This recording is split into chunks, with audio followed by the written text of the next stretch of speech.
BMAdawg here, and welcome to the 6th episode of the Beantown Sports Pound, part of IE Sports Radio, your direct feed for all sports. We got 3 of our 5 ComAv college hockey teams competing in the NCAA Frozen Four tournament. 2 of them facing each other in a heavyweight David vs. Goliath fight. How did they do and more? The Rebs are back, and they got on the win column. And you see my debut of our Patriots mock draft with the player that the people voted on our Twitter account. And you got to stock up and stock down for our teams in Causeway Street. One on a historical slump, the other on a historical rise for your reigning defending NBA champion Boston Celtics. And you got the Fenway Opener. This coming this Friday, opening day at Fenway, always a fun time. We get 2 opening days a year for your local NBA team and the Boston Red Sox. How do they fare? Turnout and more. Turn up the sound. It's time for the Beantown Sports Pound. Woo!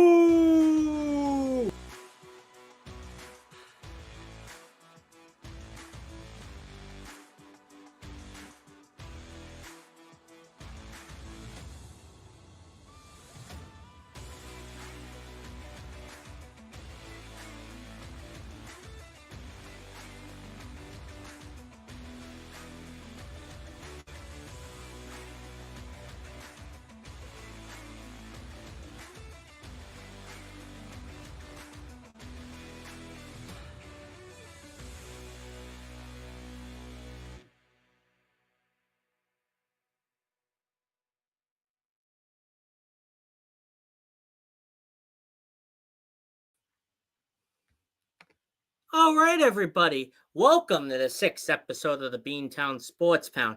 We got a great big show for you today. We got a lot of introduction of the college hockey scene in the Northeast. And 2 of our teams, BC versus Bentley, is going to be our opener for today. And you got BU going on later in the show. One went far. One got eliminated in the sectional final, which I was at. You got the Rebs coming back after their bye week. You got the mock draft that I did with the player you voted on the poll. We'll reveal that later. And you got a historical slump with the Bruins, which is horrible. And you got a rise in the Celtics breaking records. And we're going to take a little look, not too much, into our baseball and softball universities. How are they faring in the standings? And for your main event of the evening, we got your Boston Red Sox, MLB starting back. You got the Torpedoes coming in. You got Fenway Franks coming in. You got your opener on Friday for the Fenway Park and the Red Sox. And they debuted this past Thursday. How did they fare? And more. We'll get into it. We don't pronounce our R's in the Beantown Sports Pound. You get your real authentic Boston accent by me, your host, BMAdawg. And we're going to get into more on a kick-ass show right after a word from our awesome sponsors.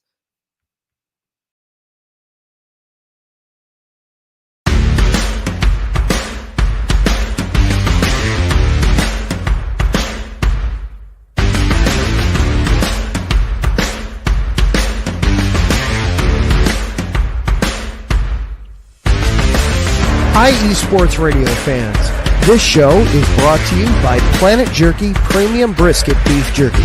Planet Jerky is the official jerky of the 2022 California League champion Lake Elsinore Storm, single-A affiliate of the San Diego Padres.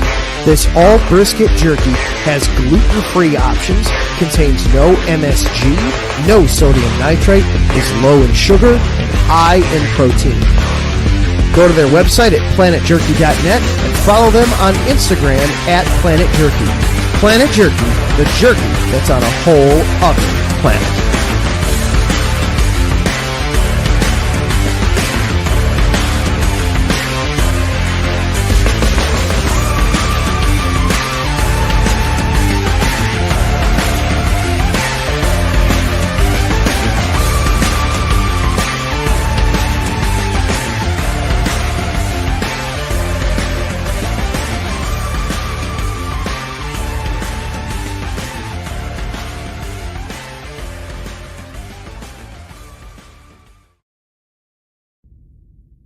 Rise and shine. It's 4 a.m. The stars are still out. The sun is beneath the horizon, but it's time to punch in and go to work. The comfort of your warm-ups turns into the grinding out of your reps as the clinking and the clanking of the plates create a symphony of euphoria. There's no other feeling like it. Earn it, burn it, and take what's yours. IE Sports Radio has proudly partnered with Vital Apparel, a brand that not only fits great, but also promotes and donates to mental health research. Use our code IESR to get 15% off their comfortable and inspiring gym wear and help them on their amazing journey to support mental health. Go hard, take part in your iron therapy, and be strong. Because when your mental health is as strong as you are, there's no telling how far you'll go.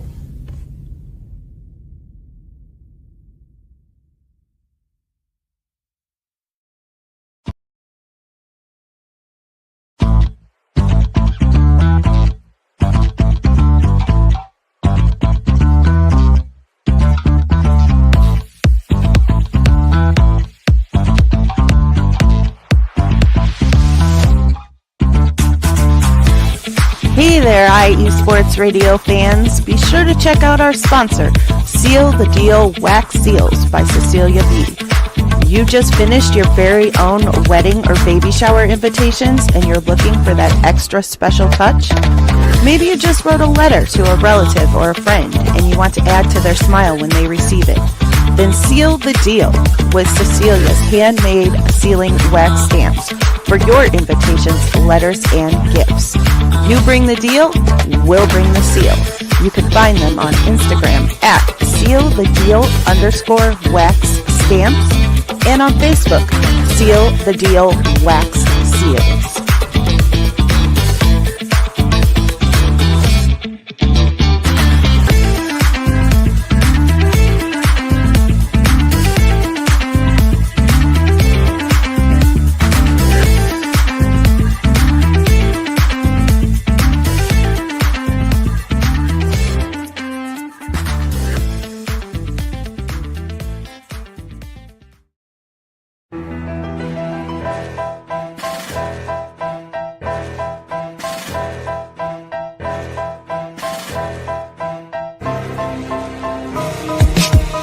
For the last 10 years, IE Sports Radio has been bringing you amazing content ranging from interviewing legendary athletes, coaches, and other authorized media personnel to building tailor-made shows dedicated to all major sports cities around the country. Make sure to follow us at IE Sports Radio on X, Instagram, Facebook, TikTok, and YouTube to keep up with the latest in sports and with all of our shows. Also, make sure to check out our daily updated website at iesportsradio.com.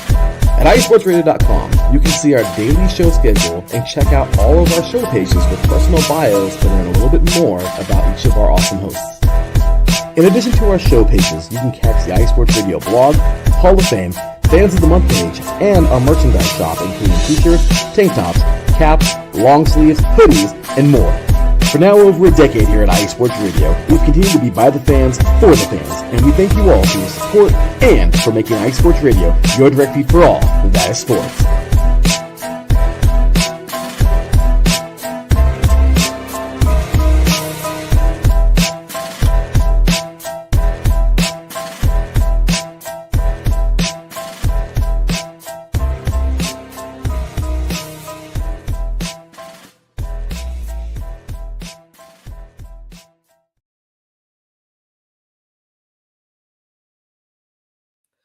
All right, folks. Thank you to all our wonderful sponsors, including Planet Jerky, the best beef jerky in the planet. Thank you to Vital Apparel, and thank you for Seal the Deal Wax Seals, and most importantly, IE Sports Radio, your direct feed for all sports. Larry B and the gang, giving me the opportunity to perform in over 30 other regional and national shows to give them a chance to perform too. But don't forget, we got one new sponsor.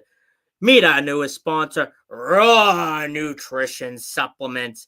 Get rawnutrition.com. Use promo code IESR for 10% off your order, including protein powders and more to get into greater shape to get to the summer. It's coming up very soon. And don't forget, you can follow me on two different accounts. My professional account at Beantown_IESR and at BMAdawg on X, We also got a big supporters club coming soon where we're going to have a lot of benefits, including maybe vote for which team goes on what order and segment. But anyways, folks, we are in the month of April. And just to let you know, we're starting a brand new club where you can get interviewed by me for a whopping $49.95 a month. April Fools! Only $4.99. Happy belated April Fool's Day from a day prior to all, which means it's Frozen 4 month. You got baseball opening.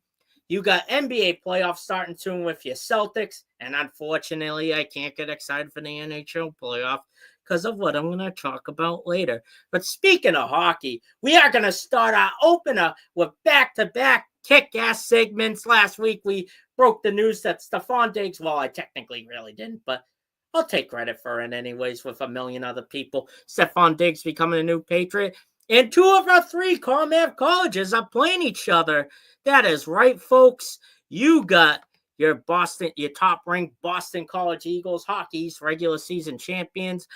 And you got your local Bentley Falcons making their D1 debut tournament for the first time. They worked hard for the past 25 years to get there. They used to play down the street from my house in what was like a high school rink in Watertown, but now they got their own brand of state-of-the-art arena in Waltham, and I can't wait to check these guys out. I wasn't in attendance, but what a game for you. Got your BC Eagles 26-7-2 coming in the regular season champions, getting upset by Northeastern last battle. You got your Bentley Falcons beating Holy Cross to get an automatic berth, the 16th seed in the Atlantic Hockey Association.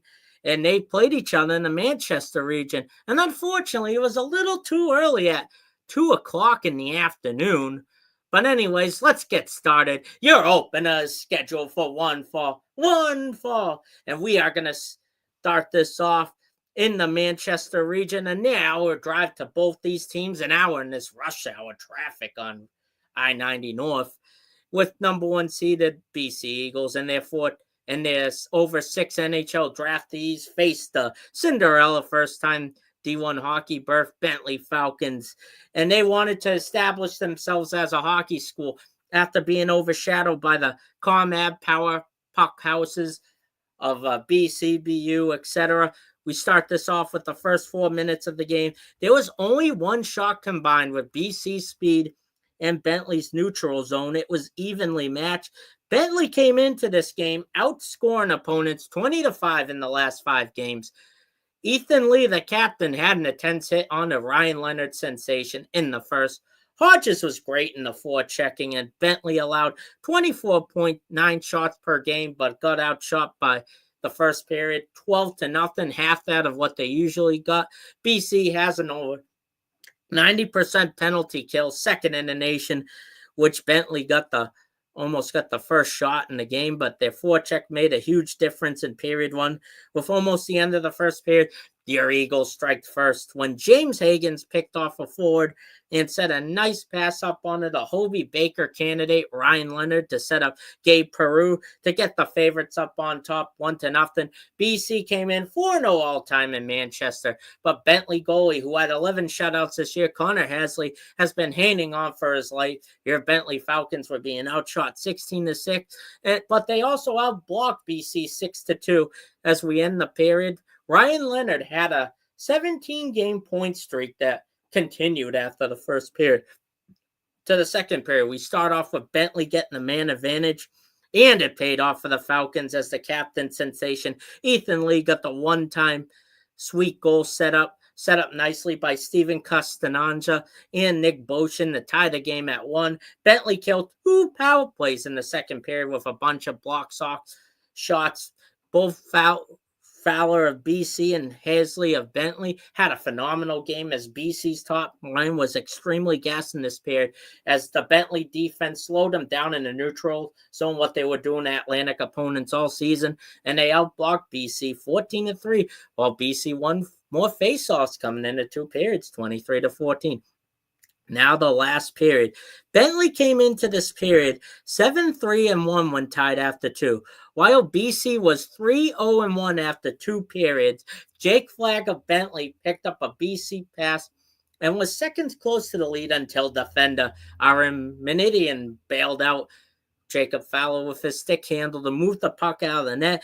BC had 2 blocked shots within 4 to 5 minutes into the third when Ryan Austin had a driving turnover to cause a whistle, and Bochin saved the goal for Hasley by deflecting a shot. There was a critical penalty on Nick Armstrong Kincaid, who had a great game against the Crusaders prior, when he kneed Peru into the penalty kill. Falcons cleared the puck until a tripping call and Merritt making BC have a 5-3 man advantage. Steven Castanza almost had a nice goal until Jacob Fowler got 3 saves in this drive. Peru has been outstanding for BC with the forecheck-in with 1:17 left in the period. 18-year-old freshman Jamie Hagers had a reel for the ages with a wraparound fooling Hazley and 2 Bentley forwards, even though they played their best with the lead. But the goalie got pulled out, and the extra skater coming in was Ryan Leonard. He got his 30th goal of the season. That's going to be a big number later on in the show, and that sealed the deal. Wax deal, like our sponsor, and a Manchester sectional final berth for the Eagles. The top line of BC came through, and that was the difference maker for this game, folks, as BC has a national title rematch of the century against Denver, which we're going to talk about shortly, who defeated Providence later in that Friday afternoon. And BC has a rematch. And I want to get into, folks, we're going to have a big, huge hockey coverage and basketball coverage, not winter. Not only are we going to talk about the powerhouses of BC and BU, but we are going to talk about Bentley as well, and as well as Northeastern and Harvard. We're going to try to spotlight some games next year. College hockey is so underrated. I'm going to get more into it later. And now it's time for the Eagles Manchester sectional final, as the Eagles have a rematch of the century from a year prior where they lost in a national title game 2-0 against the Pioneers. Can the top line of Peru, Hagers, and Leonard keep up the momentum? Let's see, shall we? I was at this game with one of my friends, decided to last minute to go up to Manchester. It was on a Sunday night, so we were able to get there, get some happy hour, and get into the title rematch, which was out. SNHU Arena was very outdated. Last year, BC lost to the Denver Pioneers, which Eagles fans have not forgotten, and the Patriots haven't forgotten. Fans like myself haven't forgotten their Achilles heel and kryptonite in Denver, which we'll get into. This match started off with into the Bentley game prior with a speedy first period with the likes of Sonic the Hedgehog Speed with their jerseys on the maroon gold, the same color as the rings in the games, with BC outskating Denver with Ryan Leonard getting the first puck of the game. BC thought they had to go with 14:24 to go in the first period when the team who plays each other in the NCAA title game played them a year later is 0-7 all-time when they face each other in the playoffs a year early. Can BC get that to 8 in a row, or will Denver get to 17? BC got the first penalty of the night, gave Peru getting an interference call, but they killed it anyways. James Greeter of Denver got a holding penalty as the Eagles were going to have the man advantage. BC got 4 shots in the first 20 seconds of the power play, which is kind of a funny number if you think about it.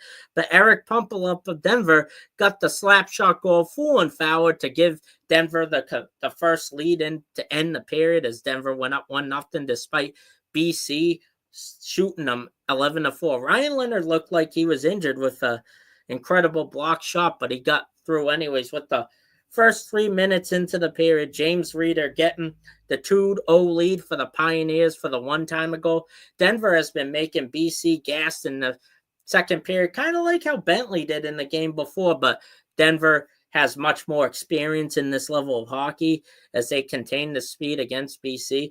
But Denver made more of its opportunities as BC did have a goal to go against them to make it 2-3-0, but it got ruled out and it was no goal due to an offsides call. At SNHU Arena, they showed highlights of last year's title game, and Gabe Peru got a slashing penalty right up. Teddy Stiga had a breakaway but got denied by the Denver netminder. Denver's climbing up and outshot BC 15-13 for this period, but BC got a critical offside call, which was going to set up their first goal tonight. Fortescue for the Eagles had nearly the tying goal with Powell, who gave a great pass, one of the star defenders, which played a team record 170 games coming into it. So with 11:39 left into the third, the Pioneers take a commanding 2-0 lead as the same score as last year's national title game. But at the near end of the period, Jake Steger redeemed himself and got the jaw-dealing breakaway shorthanded goal to make the Height faithful pump up, and it was the loudest it's been all night in the outdated Manchester building as BC had the momentum despite a 2-1 trail at the end of the period. This was a game where the Pioneers were being outshot 15-2, but it didn't matter. Their defense was outstanding, where BC pulled Jacob Fowler and got pulled, and Denver got a no call from the Zebras, which cost BC when Jamie Hagan was racing to the puck, but he got hit from behind. But that's all she wrote for the top-ranked Eagles, as Denver, like Brady and Belichick back in the day, had their first playoff. We have a kryptonite for the powerhouse in the Heights, as it was a historic season, and the Eagles faithful leave once again without a title, and Greg Brown leaves without a Frozen Four national title victory in his first 3 years after taking over from the great Jerry York. But a couple guys are leaving, as Gabe Peru did sign with the Rangers and Ryan Leonard did sign with the Capitals, as I cannot wait to see them next season. Hats off to a great season for the Boston College Eagles. Now we'll look into our comment section, shall we? Ralph Calise says, "Good evening, Brian. Have a tremendous show." Absolutely. I will have a good show. And now we're going to get into a little break from hockey, as we're going to cover ourselves some MLS, which we didn't get to last week because the Revolution were on a bye, folks, and we are going to cover them right now. We are going to cover our New England Revolution, as they came off a bye week, and they looked like they were struggling for the first 4 weeks, as our defense was getting really good. We did add 14 defensive players, as Brandon Bye has been really good defensively, but they've been getting a lot of yellow flags as well, folks. Yes, they did. Absolutely. As fresh off a bye week, they moved to 1-3-1 against the New York Red Bulls, with Charles Gill, our beloved captain, having a great game. So Caleb Porter and the gang used their week off to strategize, including going out for team dinners to bond with the team to get the morale high after recent frustrations with veterans like Brandon Bye. The Revs would play their second consecutive game against a New York team with a few weeks prior facing New York Football Club in Yankee Stadium, and a close loss, as ironically coming into this matinee. The New York Red Bulls and the NYFC were tied at 8 points apiece with the last points in the Eastern Conference playoff. The Revs were in last place, but they were beating the Red Bulls in most passing categories in the game, as Charles Gill had a big coming out game for the Revs, as the 8th minute of play, he scores the first Revs goal at One Patriot Place to give the Revs a 1-0 lead. A big category was the Revs leading the passes with 437 and 392. It was a difference maker because it created more offensive opportunities for them. Both goalkeepers had 4 saves a game.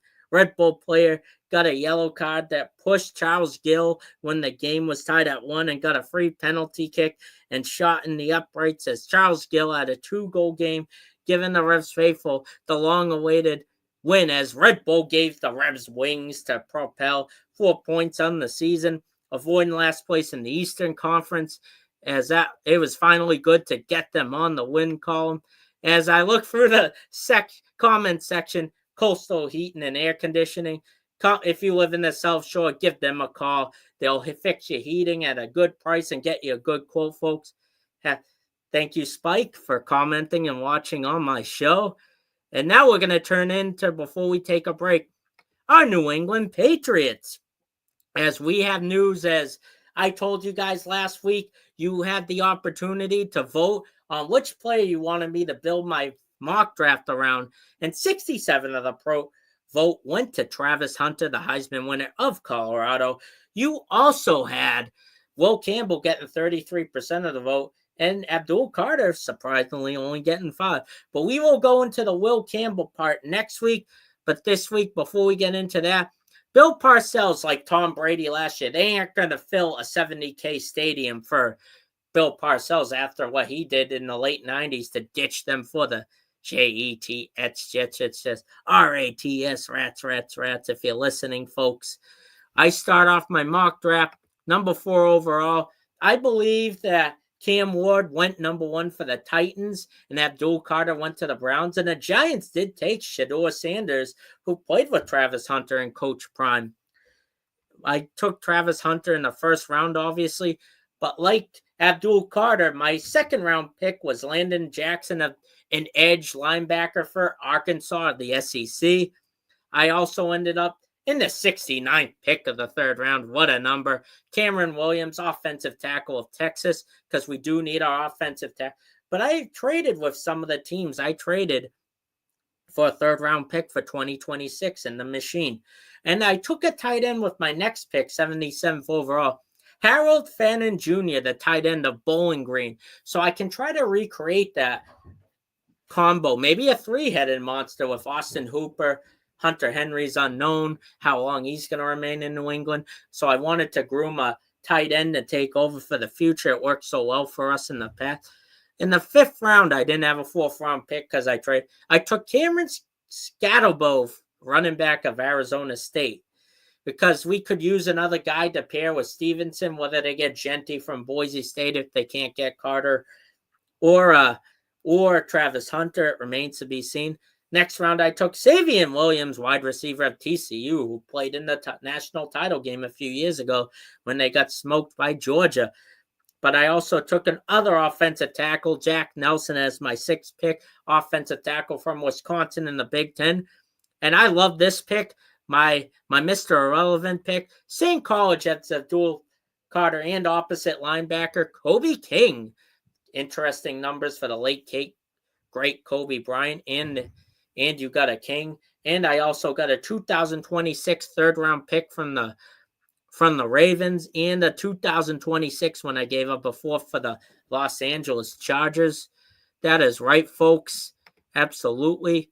I am excited to see what this is going to have. But I will let you guys know something else. Next week, I will get into Will Campbell. And in 2 weeks, I'll not only do the Abdul Carter, I will look at all 3 of my mock drafts by then. And we will have our big preview right after Marathon. Monday is the Wednesday before the NFL draft, which is on the 24th. I will get a real in-depth preview of what my prediction should be. I just want to give you guys an activity because I didn't know how long my college hockey programs were going to take today, because last week I went way over the time frame, in my opinion. But we are going to take a commercial break. Get your mock drafts. Get your beers ready when you do your mock drafts and have some fun, and get your Dunkin's coffee, as I am all caffeinated. The dog is caffeinated to keep up for our fire-breathing episode, as we got a lot more action coming at your way, folks. Enjoy this commercial break and do not go anywhere.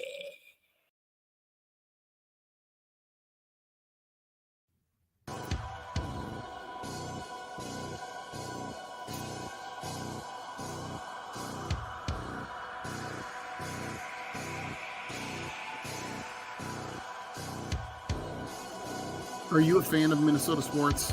Do you love the Vikings and hate the Packers? Are you a fan of the Timberwolves, Twins, Wild, Lynx, St. Paul Saints?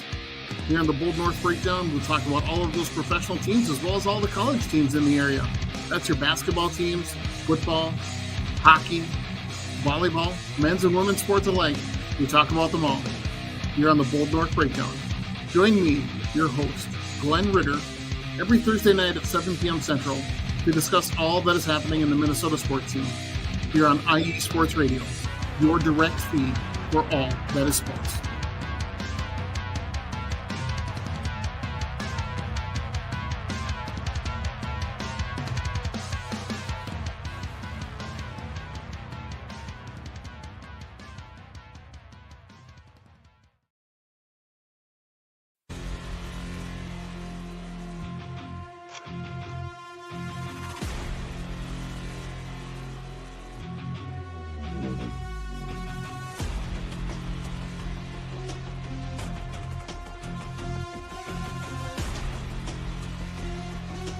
What's up, Pittsburgh? This is Ralph DeLeese, the host of the Injury Report on IE Sports Radio, your direct feed for all that is sports. Are you that passionate, diehard Steelers, Penguins, Pirates, or just a Pittsburgh sports fan? Then please join me on the Injury Report every Tuesday on IE Sports Radio, the direct feed for all that is sports. And I will update you on all that's black and gold and have you telling your Pittsburgh fans and friends what's up with Pittsburgh sports. Tune in Tuesday with me, Ralph DeLeese, the Injury Report on IE Sports Radio, your direct feed for all that is sports. Let's go!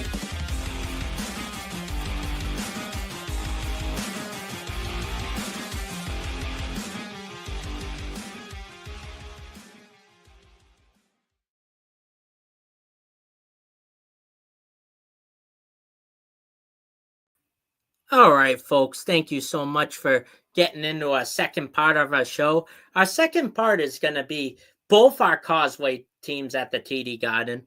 One is on a historic slump. The other is on a historic rise and is your reigning defending champions. But with this team I'm talking about, it is our most disappointing puck coverage tonight. They are your Boston Bruins. But before I get into that, we'll go into this comment section. And as always, Taryn Rodriguez, our host of our SoCal Supreme Sports Show, covering all your Los Angeles-based teams. He also has a volleyball show called Set Point, which covers a bunch of colleges and semi-pro teams across the country. You can learn a thing or two from Taryn. He's a workhorse in IE Sports Radio. Always helps when our leads aren't available to take calls or anything. He's always helping us and giving us advice and always checking in on as much people as he can. Wish I could do the same. I try my best, but obviously we have other jobs too and commitments prior to our shows. Thank you, Taryn. And let's get started for our second part of our show, shall we? With our Boston Bruins. Very, very, very disappointing season. As 2 years ago, we were on our way to look like what was a cup run with our historic win, the most regular season wins in NHL history. But most of our guys, over 75% of the team is gone, including our former friend, Noseface Killer, Brad Marchand, who, speaking of, I guess the entire Bruins team's got the memo that the Avengers Doomsday Cast was releasing their film. And just like Robert Downey Jr. being the hero of Iron Man like Brad Marchand was for our 2011 Cup run and our deep playoff runs in the next 10 years. Not his fault, though, just like Robert Downey Jr. became Dr. Doom.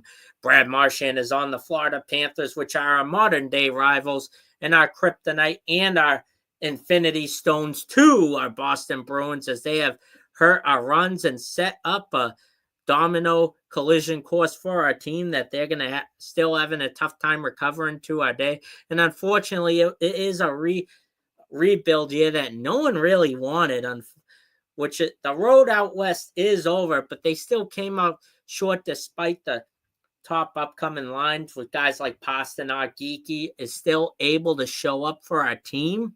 We also have Kusakunov and Middlestat, who are providing some great feedback and great assists and goals for us, but the whole team isn't showing up as we're still without a star defenseman, Charlie McAvoy and Hampus Lindholm, who led the league in plus minus a few years prior. As we're still on our West Coast trip, right after my show went off the air to take on the Anaheim Ducks. It's a game they pick up, or will Ducks fly together? As the Bruins got outskated and outshot 15-5 in the first period. The first period was around 5:50 left to play. Bruins got the man down, which gave out a pasta bad stick handle, with Carlson of the Ducks giving up their first goal of the evening. The Bruins being down 2-0 in this game made history on the power play against one of the worst penalty kill units in the league with the Anaheim Ducks. With a sick pasta slap shot assisted by who else? By Morgan Geeky for his 15th assist of the season. And Elias Lindholm, who was injured for playing for the Flames and Canucks last year, got his 25th assist of the year. He has showed up to make some good plays this season, but it might not be enough. As David Pastrnak, our beloved assistant captain, hope maybe he'll be captain next year, makes history as the fourth Bruin to get his 35 consecutive goals in 8 consecutive seasons, as this was also Andrew Peake's 300th game played as an NHL player, which he did help Korfzilla, who got the start for the struggle in Swayman this season, as the Ducks had 5 takeaways of the night, including being outshot by Ducks extremely terribly in the first periods. They did obviously lose their game, as the streak is now 7. And believe it or not, 2 original 6 teams that have been disappointing the fans. It looked like prior to the Four Nations face-off, they were going to face each other in the postseason.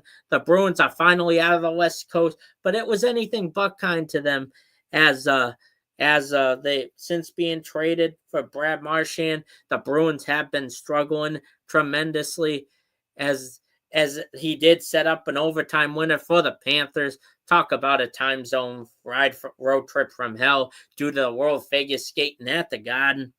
Started off real terribly, and 2 teams which are surprisingly on a National Hockey Saturday primetime game. It started off terribly, but Mason Lohrei, who's been a good defenseman, a young defenseman, getting a lot of ice time this year. He's been making the most of it, but unfortunately, he had a real picked-off pass from Marco Kasper, who's got his 15th goal of the year for the Red Wings, and fooled Swayman as he's been struggling all season.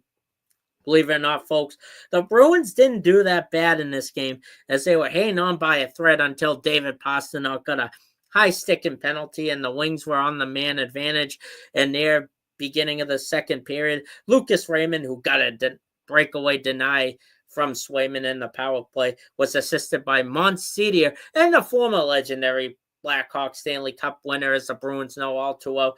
Patrick Kane both those guys got his 33rd assist of the year.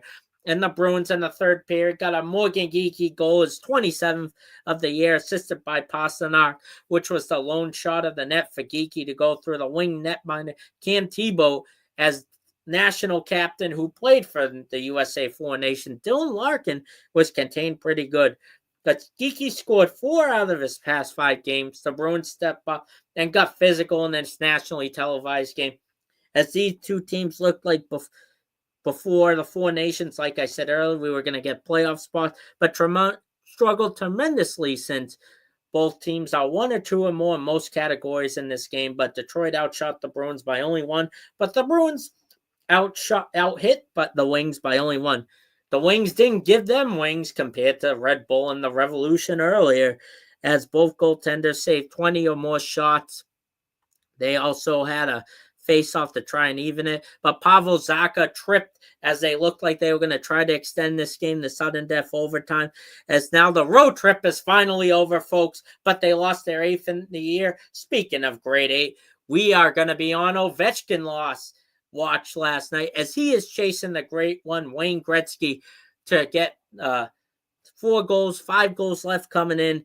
But this is also a big homestand for the Bruins, because not only do we have Ovechkin, as who we talked about earlier, BC player, signed a developmental deal with the Capitals, as he got his ice with a lot of BC students as they got eliminated Sunday against Denver, and his family, as Ryan Leonard made his big league debut with his family out there. But it started off 1-0, but the grade 8 scored his 30th goal of the season against the Bruins, and the Bruins gave up another shorthanded goal, the most in the NHL at the beginning of this game. There was a big fight when the Bruins were down 2-1, as Jeffrey Vi, one of our young defensemen, took on our 4th liner, taking on Dylan McLaughlin on the President Trophy, leading Washington Capitals of the Metropolitan Division, as Ovechkin got his 891st goal with 4. I'm surprised he didn't get a hat trick, to be honest with you, to pass the great one, Wayne Gretzky. He's got 6 games left. Is he going to break it this season? I don't know if postseason and all that counts, merging together for regular season for goals. The Bruins lost a close one, 4-3, and is the opposite of the other TD Garden tenant with a 9-game losing streak, with the worst record with every team since the Four Nations face-off, with a 2-9-1 records. And this is the first time since 30 years ago, almost 30 years ago, 1997, the Bruins are in last place in April. They didn't always make the playoffs the past 30 years, but they were always competing, even they weren't. And they're about to be mathematically eliminated by arch nemesis, the team we played in our 100th anniversary game back in December, the dirty, rotten Montreal Canadiens, led by Nick Suzuki and the Hudson brother, Lane Hudson, older brother of Cole and Quinn, who we're going to get into later in the night with the BU Terriers. And Cole Cattersfield currently has their number as they are leading the team in points. And they have the last playoff spot as of right now in the Eastern Conference with the Rangers, Islanders, Blue Jackets all competing. The Bruins are basically competing with the Buffalo Sabres for last place, but we currently have the 5th worst record in the NHL, worse than the Eastern Conference right now. That is not good, folks. No, it's not. We got the Montreal Canadiens, then we're home against the 2nd place Sebastian Aho and the Hurricanes, and we got the New Jersey Devils that we go to, who are in 3rd place. So we got pretty tough competition coming in before we're on the air next week. That is enough Bruins talk for tonight. But before we transition to the other TD Garden reigning defending champion Celtics, I'm going to take a quick look at our baseball and softball check-in. I was worried about time, so I didn't want to get too into it. So we got 3 men's teams. We got the Boston College Eagles, who are 12-12 for this season, 4-7 in the ACC. And you got the Northeastern Huskies, who are doing the best out of the bunch with a 17-8 record and a 4-1 in the Coastal Atlantic Division. You got Harvard, who's very struggling this year with a 2-18 record and 1-5 in Ivy League. But they make up for it on the softball ladies, which are 13-8 record and 2-4 in the Ivy League. You got BC, who's a little above 500, 15-14 and 3-8 in the ACC. But the best of the bunch, they don't have a men's team except the club, is your BU Terriers, who play their games at Nickerson Field, 22-10 and undefeated in the Patriot League with a 6-0 action, folks. And speaking of that, we got a bean park coming to Fenway Park at the end of April with, just like you have the teams in hockey playing at the Garden each year, you also have a bunch BC playing in that. You got the UMass Minutemen taking the place of BU since they don't have a baseball team taking place. I am going to get more into it next week, folks. I am going to cover more stats and look into not only that, but our lacrosse teams as well. I didn't want to go over our time limit today as we got a lot of stuff to talk about. And closing off the second half of our show is your reigning defending NBA champion, Road Warrior, record-breaking Boston Celtics. Woof! The Boston Celtics are looking hot right now, folks. They were coming back from a historic road trip, as every player has some type of either illness or injury to deal with. This team is amazing. They have won their 8th straight Atlantic Division title and are clinching no less than the 2nd seed in the Eastern Conference. You got the Cleveland Cavaliers, Darius Garland, Donovan Mitchell in the game, being the top dog in the Eastern Conference, as they had a great time. I didn't get to watch many of them because their games were on so late, kind of like the Bruins. They are on a road trip, and despite the Tatum injury that we got a scary ankle strain against the Sacramento Kings and some boys with a cheap shot stepping on his leg, it didn't end up lasting that long, as he only missed 1 game. And are on an 8-game winning streak coming into right after we went off the air. They had a tough test without Tatum as they played a Phoenix Suns team who looked like their old selves, the 2021 selves who made the finals against Giannis and the Milwaukee Bucks. But they got legendary Kevin Durant and sensation Devin Booker, the face of Phoenix sports right now. They were into their old selves. This is quite a challenge. Maybe not. The Celtics were up 1-9 in the first quarter. Then the Suns outscored the C's to make the lead shrink 23-20. The first quarter was extremely high scoring with 80 combined points. Holy crap, there wasn't a lot of defense in that. The Celtics had history, getting their 13th 3 of the night as Peyton Pritchard made history. He kind of has been struggling on this road trip. You don't see it as much because the other team's been playing so well, as he joined the legendary Kevin McHale and Malcolm Brogdon and Ricky Davis as the only 4 players on the Celtics, just like the Bruins with Pasternak had a stat earlier, to gain 1,000 points on the bench. The second quarter had a highlight reel play, as most of this team did all season, as every one of the 5 guys used like the Wonder Ball in gym class, and it turned into a Jaylen Brown swish as he nailed it in the third three-pointer. The momentum changed in the second quarter as Kevin Durant did have 30 points of the night, but he was only held to 2 points in the second quarter. The second quarter turned into a 27-6 Celtics run to take a 73-54 lead at halftime. Devin Booker did get a double-double in this game with 14 points and 10 assists, but Porzingis got 10 out of 15 on the field with 30 points in the night. Man, he is the X factor of this team because he can, when they're struggling on the three, he can drive really well to take a layup with his height being a factor. Sam Hauser came off the bench and drained 3 3-pointers as the Celtics exposed the Suns very badly, as they had a whopping 10 guys come out of the bench to take the lead down to San Antonio to take on the Wemby-less Spurs. As great news, folks, Tatum was able to come back in this game, and boy, did he deliver and scare a lot of experts. As this came as a cost, as the C's were without their best bench player, Peyton Pritchard, with an injury. But this game was close most of the game. The Spurs were going back to their old ways of the Tim Duncan and David Robinson era, which we got screwed by the ping pong balls plenty of years ago, as Rick Pitino did. Current St. John's coach got karma coming back to him. Sorry, Ricky, a host of our New York, who's a St. John's alum. Sorry about that, but he did screw the Celtics pretty royally back in the day with the Tim Duncan and David Robinson days behind and Manu Ginobili days behind them. These guys don't have not only Victor Wemby, a first-round center and future face of the NBA, you got De'Aaron Fox having an injury and is out for the season. This was a Luke Cornett coming out party, as they were on an 11-2 run in the second quarter, as Luke Cornett had a sick alley-oop, one of the best this season, set up by a pick and roll from Drew Holiday, who's been very helpful to helping these guys all season long. Then Derek White set up this masterpiece, as Cornett had a double-double for the night with 15 points and 16 rebounds.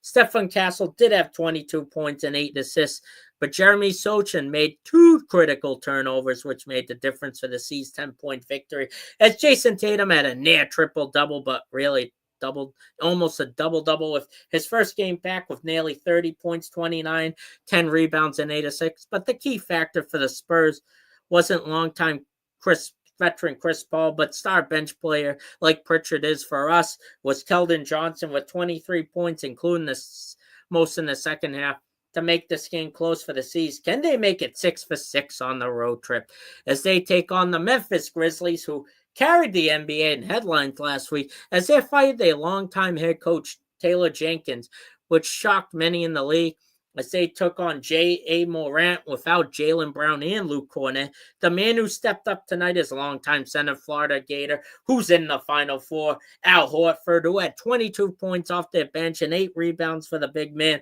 to help Jason Tatum get his double-double with 25 points and 14 rebounds. The play of the night was Drew Holiday setting up Porzingis with a sick alley-oop in the first half. Wow! Drew Holiday is heavily underrated for the Celtics because when Tatum or Brown or another guy on that team has career game, he is always there to set it up with 8 assists and 19 points in this game. Derek White kept J.A. Morant in check, even though he had help from Santi Aldama scoring 21 points from the bench.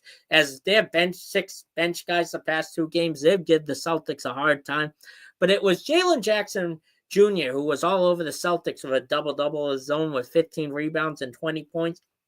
And he had the most turnovers from the Grizzlies to make the Celtics victorious in their history-making road wins by winning all 6 road games by double-digit, an NBA record. It's never happened in the Celtics history, even with the old days of Bill Russell in the late 80s with Larry Bird. Who had thought that going back home with random injuries, they'd be facing a Heat team tonight that no longer has their ace Jimmy Butler and is losing everything. I don't even know if they're going to make the playoff. But their upcoming games is a rematch against the Suns this Friday with Kevin Durant and Devin Booker looking to get revenge. And they face the Cooper Flag Watch Maine native Washington Wizards as he is competing for a national title for the Duke Blue Devils. But Washington is kind of like the Patriots were. Maybe they'll pull out a few wins just to screw their team over, as they got the worst record in the East, kind of like the Jazz in the West. But we do get our final Atlantic Division team of the season, as we got the New York Knicks, who are in the 4th seed currently. They got not only face of the franchise Jalen Bronson, but they picked up Karl Anthony Towns in the offseason from the Minnesota Timberwolves, as Anthony Edwards would love to have him back. And we are going to click the comment section. That's all for the Celtics for tonight, folks. Usually they had 2 consecutive main eventers back-to-back week on the Beantown Sports Pound. But I don't know what's going to happen next week, because I am going to get into the reason why I don't have the Celtics main eventing tonight. They deserve it, don't get me wrong. But they have 2 road games left, and they could break the record for all-time NBA wins on the road. Let's see how they do. It is an exciting time. They're probably going to main event a lot heading into June, as we are going to be competing for back-to-back championships to fulfill what the Kansas City Chiefs did in the NFL and what the Yukon Huskies did prior to this, to a few weeks ago, where they were back-to-back as those teams in repeat. Hopefully that's not the case for the Celtics. Hopefully we can get back-to-back. But we are going to have our co-headliner and our main event of the evening, as we're going to switch back to college hockey. And I have a big announcement after talking about the Boston University Terriers. Our second part of the show is over. Thank you so much for tuning in, as I have a big announcement coming right after our second commercial break of the night. Don't go anywhere, folks.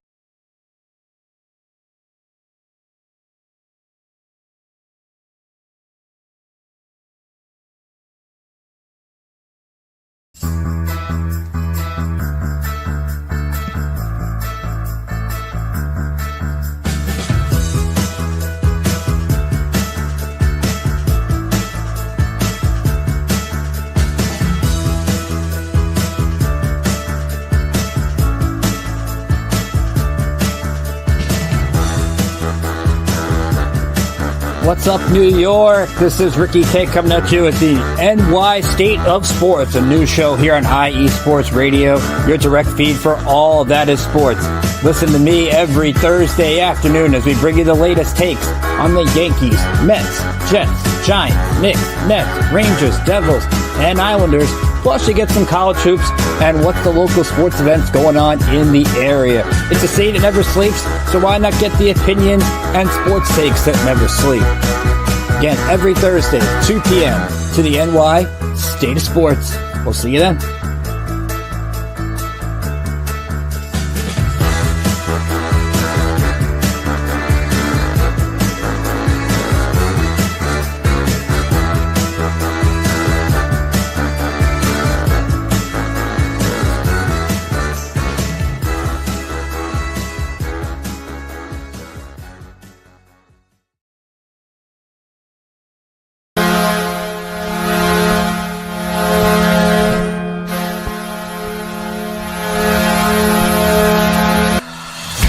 Hockey fans, I'm Adam Kernick.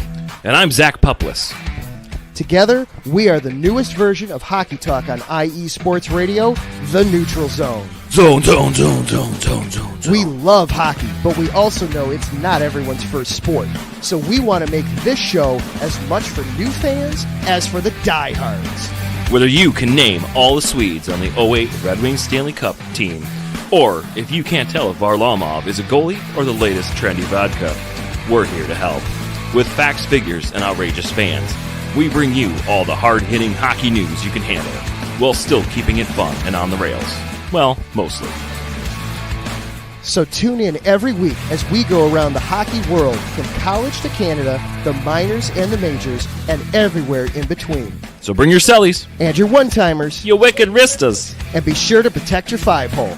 Catch the Neutral Zone every week on IE Sports Radio, your direct feed for all that is sports. We promise not to pick on the Arizona Coyotes every episode.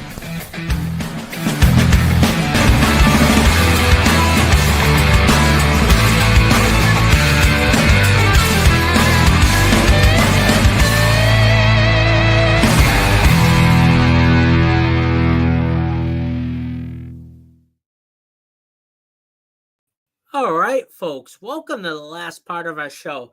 Some episodes, like my inaugural episode, we had 5 teams, 5 segments, but tonight we have as much as 8 or 9 segments.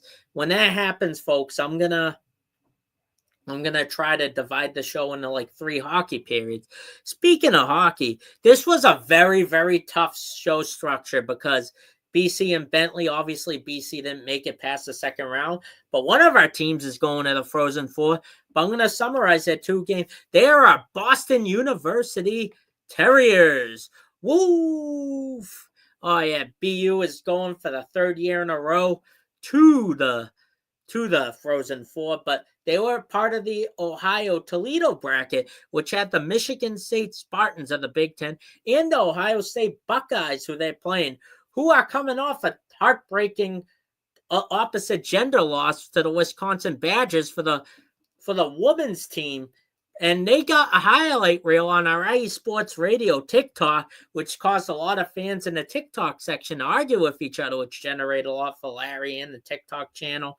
But anyways, go check out the Tiki Talk Facebook and our X accounts, as we have a lot of content every day of our week, folks. That is right, including our Neutral Zone, who I just showed you, our hockey show that will break down next week. I will preview our BU Frozen Four matchup next week, but it was very controversial, but they deserve to be our main eventer. But I will get into that later, as I got breaking news with next week's main eventer as well. But stay tuned, folks. Let's get into BU, shall we? They last lost to the Yukon Huskies in the Hockey East semifinals at the TD Garden.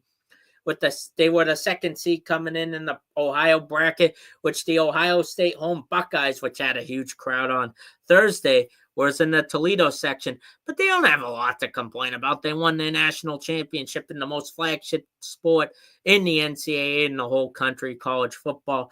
But BU came into this game with the youngest team in all Division I with an average age of 20.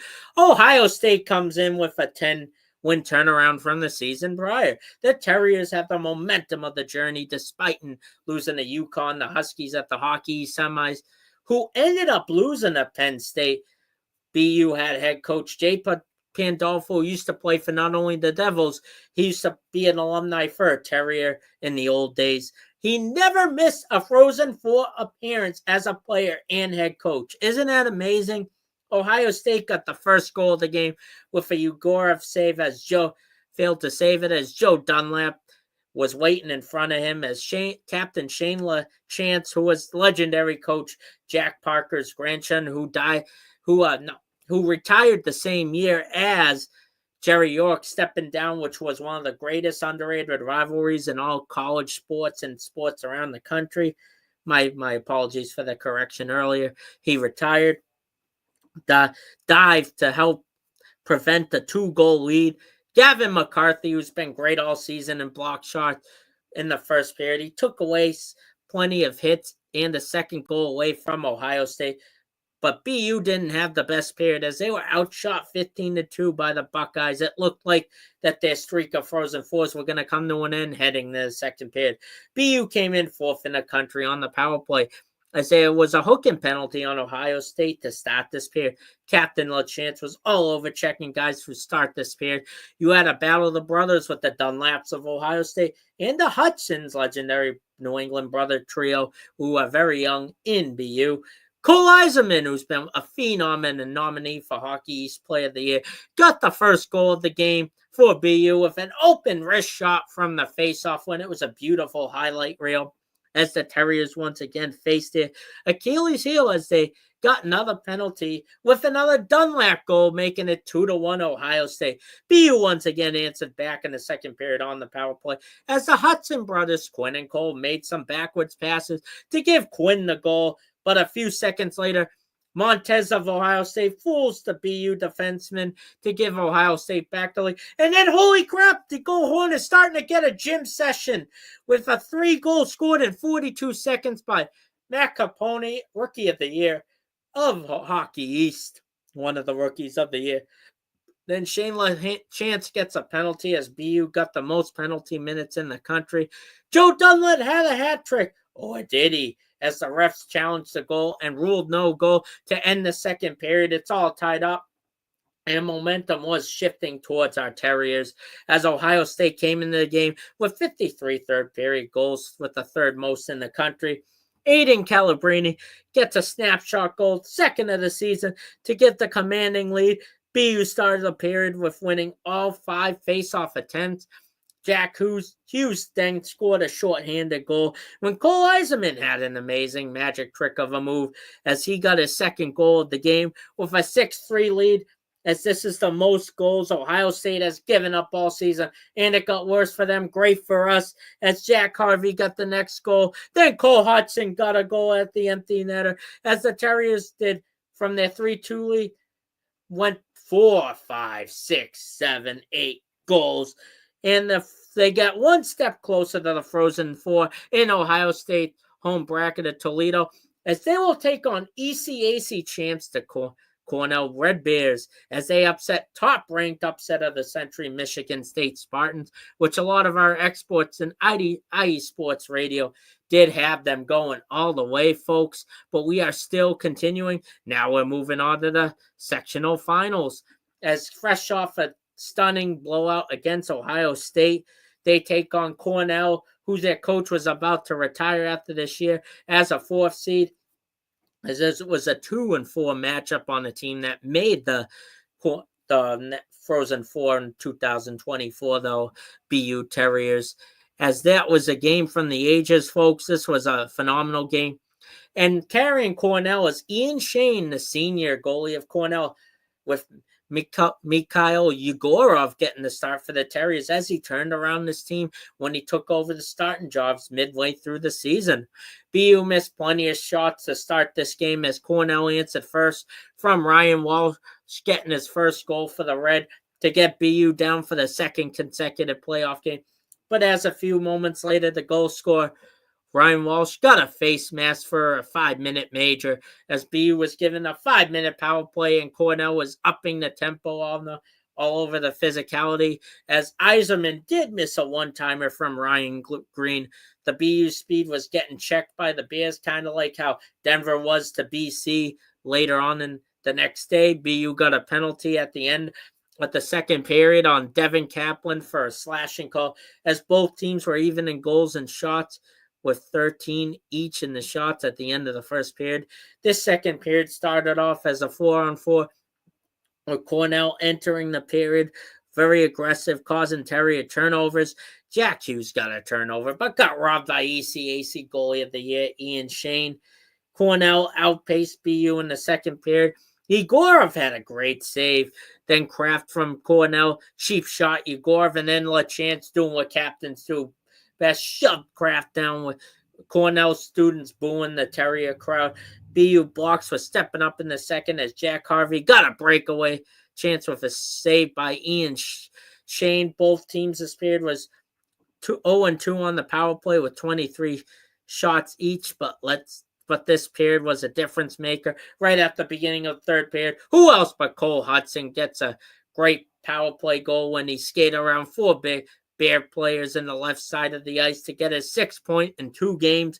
Ian Shane didn't go away without a challenge with saves from the captain, Shane LaChance, and Quinn Hudson. Yegorov had 2 saves in the 12:50 remaining for 24 straight shots. The clutch stat is that Terriers were 24-0 this season when allowing only, or 24-0 in the tenure of Pandolfo when they were allowing only 1 goal under Pandolfo. There was a test for their Achilles heel penalty kill, as Matt Capone got a tripping call, as they were the 4th worst in the country when killing the penalty. With a 5.5 minute left in the third period, Jack O'Leary won a faceoff, and Capone redeemed himself with picking off a Cornell turnover, and Jack Hughes failed to tally the net with a great turnover, as we got sudden death overtime to advance to the Frozen Four. Will they get 3 consecutive Frozen Four appearances on the Pandolfo? This Cornell team had over 10 seniors, and their head coach was going to retire after the season, as BU has the youngest team in the country with many NHL draftees, as Ian Shane had 37 saves and Yegorov had 36 shots.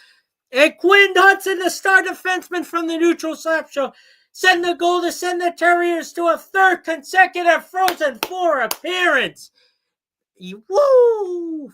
As your BU Terriers are representing Beantown in the Frozen Four, as they are going to take off the Penn State Nittany Lions, who beat UConn in the Frozen section, as obviously Denver gets a Frozen Four appearance, upsetting and ending BC's run. You also got Western Michigan going into their first Frozen Four, just like Penn State, which is usually a football school. And my koozie and my water keep me hydrated. This is an exciting time, but before we get to our main event for the night, I am going to tell you 2 weeks from now, Boston University has a chance to be the first collegiate team to have a main eventer on the Beantown Sports Pound. Whether they win against Penn State or even if they advance, if they win, they are 100% guaranteed to main event my show 2 weeks on a Tuesday special edition, as I will be flying to Vegas for my wrestling trip for WrestleMania 41, the Showcase of Immortals. I will not really preview it, but I will recap the John Cena, Cody Rhodes match, as Cena is a legendary Massachusetts native, but BU has many legendary NHL players getting drafted, including this team has a lot of draftees, despite the youngest average team of the season. But we are going to get to our main event of the night, folks. Your main eventer is your Boston Red Sox, baby. I am so excited.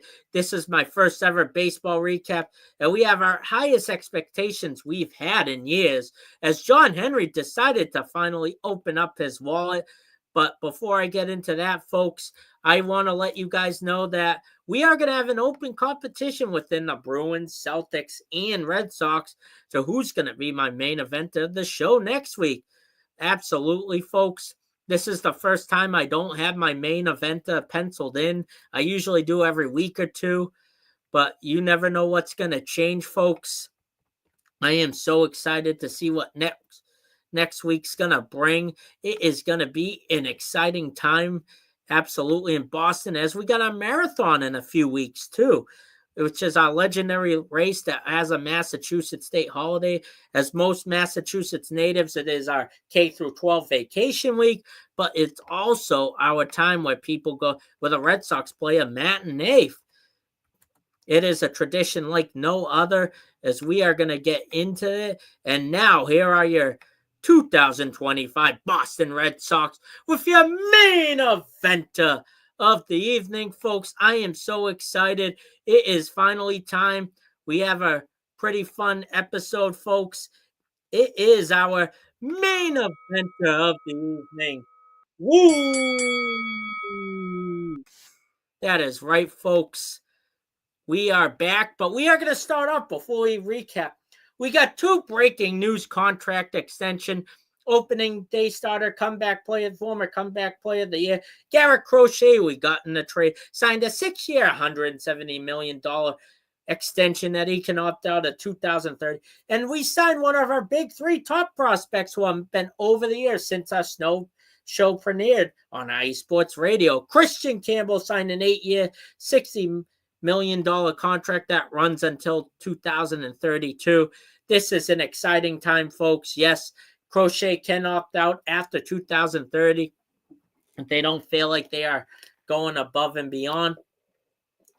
Well, we got plenty of opening day action, as we had a great preseason, a great spring training, folks, as it looked like. I know guys like Devers didn't have a great spring training, but spoiler alert, he isn't doing this great to start.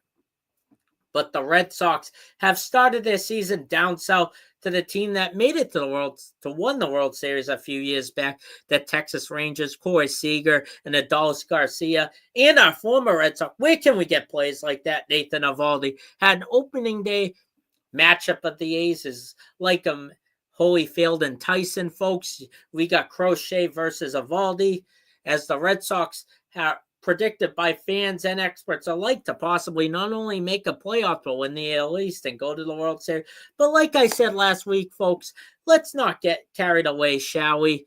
No. We can't go to conclusion, especially with the rise of the Toledo the torpedo bats running through, and they are going to invade Fenway this Friday as Bregman wants to get in the game with the Yankees. Have the known to making this story make the national feeds. It is finally here. The Sox are wrapping up their stand with division rival Orioles as they're playing right now and is about to face the St. Louis Cardinals, who we beat twice after we broke our 86-year curse of the Bambino, where he got sold for basically nothing in New York millions of years ago and launched the curse on us, as we know too well, as we broke it over 20 years ago against this team when Keith Folk got the last out, and Red Sox fans have wanted to hear it. They are the 2024 World Series champion. That was a blast from the past when I was a young lad, folks, a young dog. Woo! As this season has been pretty interesting so far, as most of our star hitters are not showing up to play a ton. And we are leading a ton of runs in scoring position as Garrett Crochet opening day. Can we get a pitcher duel? As we had a 4-game series to open up last week against the Rangers on Thursday. Crochet had a solid debut, was striking out 4 and only giving up 5 hits, including Marcus Semien in the beginning of the game. However, he did get taken out of the game for a recovering Garrett Whitlock, who played phenomenal, going 2 innings, only giving up 1 hit and striking out 1. But the surprise of the day was Adolis Chapman, who we thought were going to be the closer. What the Sox were tied in 2, and he struck out 1. He got credit for the win of the season, as Justin Slayton having a 13-pitch ninth inning to get the save, as Wilyer Abreu was a difference maker of opening day, as he had not 1 but 2 whammy home runs to pay tribute to his mother last season in opening day, like Tyler O'Neill did this year and many opening days in the past. He dedicated to his newborn kids. Congratulations to get a home run in the 5th to tie it up at 2 apiece, and the top in the 9th and a back-to-back home run to give the Sox the opening day win.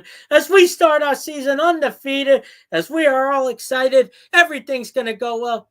Or is it? The second start was made by Tanner Hoke, who went 5.2 innings. He struggled all spring training, pitched and only had 2 strikeouts while give up 2 home runs to catcher Jonah Heim. He wanted to avenge what Abreu did the day before in the 3rd and 5th inning, which was the difference maker of the game, as Jack Leader got the Game 2 win for the Rangers, striking out Devers and Bregman in this game, as they've been the talk all season when Red Sox signed, who actually went back to Texas in the opening day, played on opposite in the Houston Astros, 2-time World Series glove winner and star hitter Alex Bregman.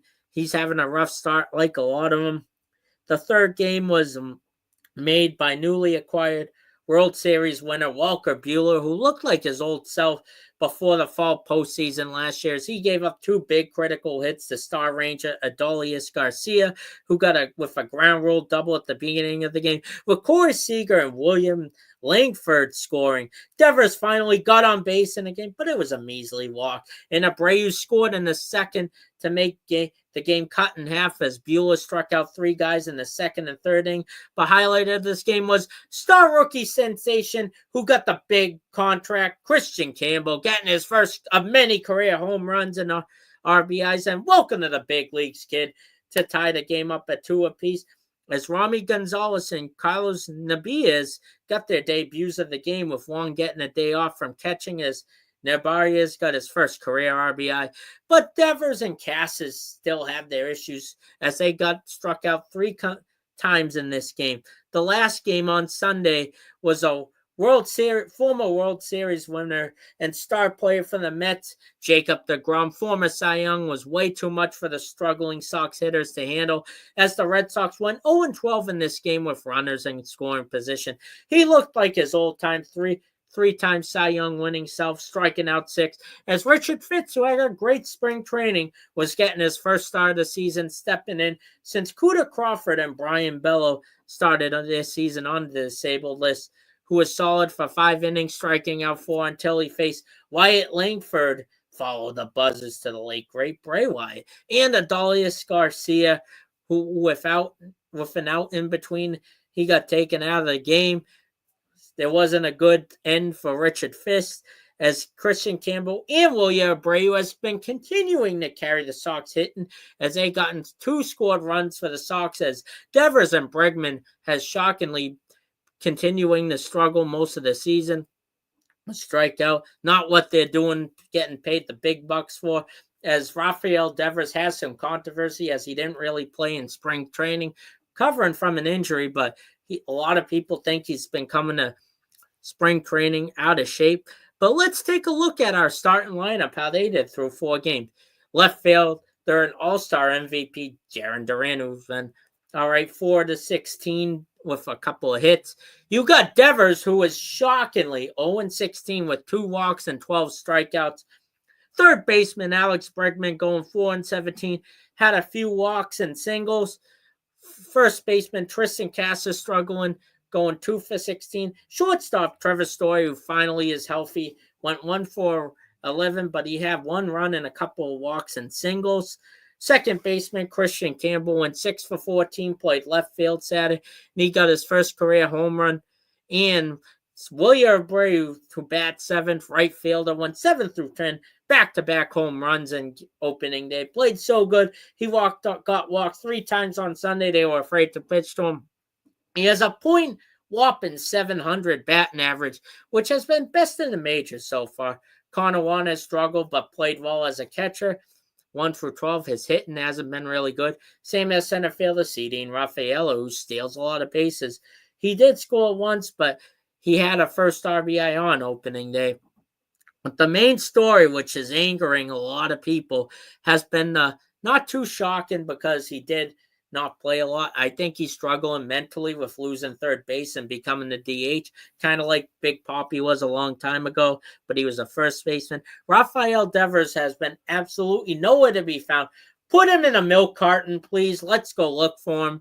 Nowhere in this series, leads to out-of-shape concern coming into the spring training. Neither is Bregman, as the bullpen, believe it or not, has been lights out for the Sox in this opening series, with the non-crochet starters looking really bright some innings, but struggled towards their end of their innings, with Hoke looking the worst out of all of them. But William Abreu has looked the best out of all the Sox, as he either RBI has scored a run in all Sox game, which has been incredible. A lot of people knew he was a great outfielder, but everyone was worried. Christian Campbell looked great as well. But Marcelo Meyer and Roman Anthony's been rocking their debuts in AAA. They're going to have to come up soon. But the Sox are coming in through a 3-game series with the Orioles. They're in their 2nd game right now, as Trevor Story hit a home run right before we went on the air. Sean Newcomb made his Sox debut, but Rob Reistander made his right field debut, giving William Abreu a day off, but he did pinch hit in Game 1 as they lost 8-5 with Casas with the struggles, get bent for Romy Gonzalez, as Sox get a reunion with opening day home run king Tyler O'Neill and the stars of Aldi Rutschman and Westberg. Both these teams looking for momentum.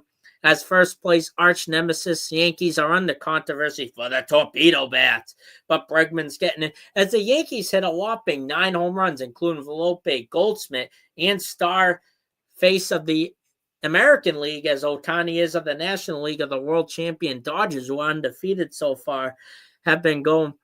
Hit 9 home runs against the Brewers, this New York Yankees. The Sox did lose 5-8, going 1-4 for the year, as our former Sox Tyler O'Neill, 1-year wonder, hit an RBI double against the team. But our upcoming series, as we're going to Fenway Park from April 3rd, this Friday to Sunday, on a 4 p.m.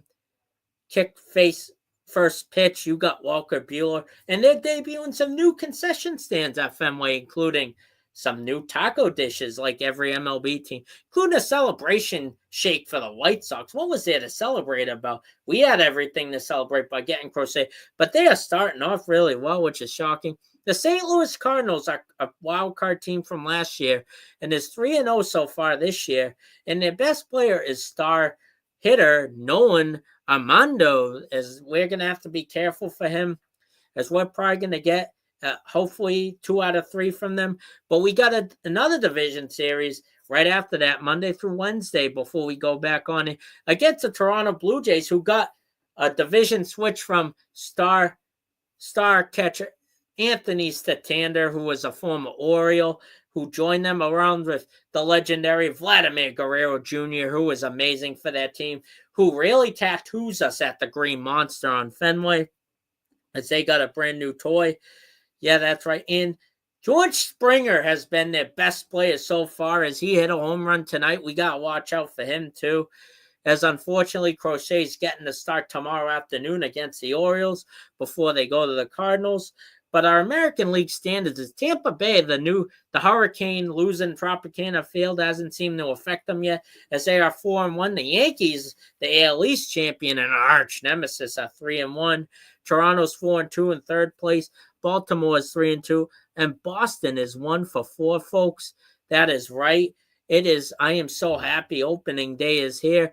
I think we're going to bounce back. I wouldn't hit the panic button yet. As good news, Rafael Devers, for all the controversy, did get an RBI double as a live look in. But we're almost ready to wrap things up. But before I get to my play of the week, we also got a big show coming up next week, as I'm going to preview BU, recap the opening day at opening series at Fenway. We're going to preview, look more into Penn State as BU. We're going to preview their Frozen Four, and they're most likely going to get our main event in 2 weeks. But we're going to have our open competition for our main event next week between the Bruins, Celtics, and Red Sox. One of the rare times, unfortunately, since the Bruins are most likely not going to make the playoffs. With the player of the week for next week will most likely guide who's going to main event the next week's show, as we had a killer opening day with college hockey and BC and Bentley. Unfortunately, their season's coming to an end, but BU's still on the rise. But now it's time for my play of the week. Drum roll, please.